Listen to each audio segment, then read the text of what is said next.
Good morning, everybody. Welcome back. They're installment of Scott Selections here for Friday, September 20th. For again, today's play of the day. Quick recap what happened yesterday. We had a loss in Champions League soccer with Feyenoord and Bayer Leverkusen over 2.5 goals, both teams to score at -120 on BetMGM. Pretty brutal beat there. The over 2.5 goals portion was never in doubt, as Leverkusen scored 4 goals in the first half. However, we needed Feyenoord to score one, and they did on two separate occasions. The problem was both times those goals didn't count, as it was offsides both times. So Feyenoord had a goal in the first half, didn't count. Offsides on a corner kick, which is pretty rare. We ended up seeing an offsides in the second half by maybe an inch. Point is, though, both times they scored didn't count, and Feyenoord lost 4-0. It's pretty unfortunate there. Look for a winner here on Friday. For the extra play, though, I want to remind you once again, the more plays on our website. So go to the website and you do. Use the promo code QSY6QHDH for 4% off. But it's all subscription. Plus a reminder, hit the like button, subscribe to the bell, so get notified, never miss an episode. And for the actual play, going to the college slate for Saturday, going to look at a matchup in the Big Ten between Iowa and Minnesota, taking place at around 7:30 p.m. Eastern Time. And for this game, I'm going to go with the under 35.5 at -110 on Caesars time recording of 11 a.m. on Friday Eastern Time. Covers why we're going to go with the under in this game.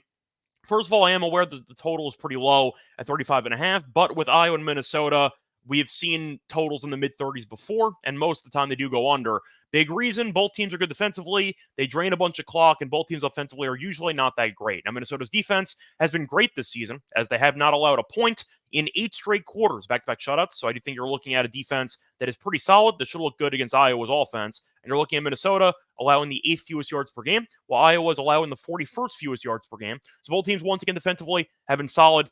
Minnesota's been elite, and Iowa has not been as good as usual, but still top 45 in the country in yards allowed, which tells me this team, once again, should look sharp defensively against Minnesota's offense, which has been a little bit inconsistent so far this season. Plus, Iowa is allowing the 6th fewest first downs per game in the league, or in the nation, I should say, while Minnesota's allowing the 19th fewest first downs per game. So both teams tend to do a good job of actually limiting the opponent's drives. And with that being the case, I do think you should end up seeing a decent amount of punts throughout the course of this matchup. Now, you're looking at Minnesota. They also drain a bunch of clock in terms of just going by a very slow pace. Minnesota is currently taking the 7th most seconds per play in the country, while Iowa does take the 35th most seconds per play. So you're going to see a lot of running clock in this game, a lot of snaps that happen with little to no time left on the play clock for both teams, especially for Minnesota, which should result in less overall snaps and less overall plays to potentially send this game over the total. But Minnesota, even if they go on a long scoring drive, let's say 80 yards, they're probably taking 7+ minutes off the clock. So even a scoring drive, especially if you get a field goal in there, like a nice 7-minute field goal drive, that's kind of what you're hoping for. And I see a couple of those scenarios happening in this matchup, whether it involves Minnesota or Iowa. But you're looking at Minnesota's kicker, who also has not been good this season, as the kicker is currently 5 of 9 on field goals. So Minnesota might once again settle for maybe a 5-6 minute drive, kick a long field goal, and they might miss it, which should result in, once again, a couple of empty trips potentially happening in this matchup, which definitely helps out the under. You're also looking at Iowa. Over the last couple years, dating back to November 2022, Iowa's played in 9 games away from home, whether that involves neutral site games like the Big Ten Championship, for example, a bowl game, or even just straight up away games.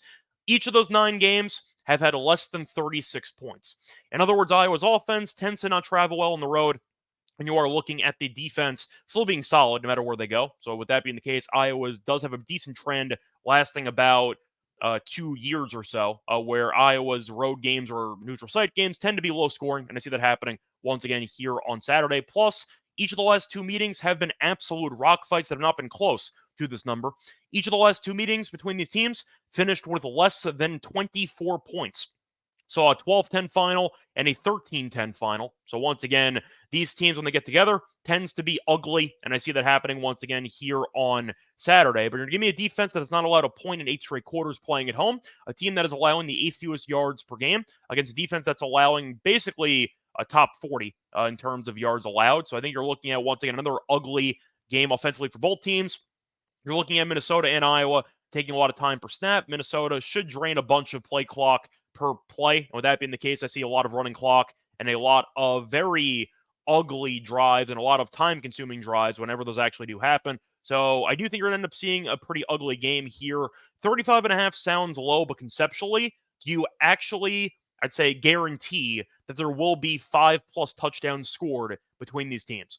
Probably not. So that being the case, if you get less than 5 touchdowns, you're basically set. And I think you're looking at what should be a pretty ugly game between them. Give me some type of 17-13 final, something like that. Maybe even more low scoring, yet a game like we saw last year where first team to 13 or 12 wins. Maybe that happens again, but 35.5 feels a bit high to me, so I am going to go with the unders. Well, there once again, here for Friday, December 20th, it's going to be on the Iowa and Minnesota game under 35.5 points at -110 on Caesars. Bye, everyone.